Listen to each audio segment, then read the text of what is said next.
How to transfer Google Chrome bookmarks to another computer. In this video, I'll show you how you can transfer your Google Chrome bookmarks to a different PC or another computer. Now from the main computer, before you go ahead and transfer it, you're just gonna make sure that sync is turned on. Now from settings, all you have to do is to go into You and Google.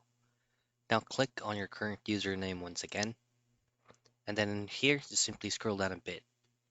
Now you're going to be seeing a lot of options here, but you just need to make sure that the bookmarks option is enabled or turned on so that sync is automatically on. Now what you want to have to do on the other computer is just by opening up Google Chrome and logging in on the same account. And that's it.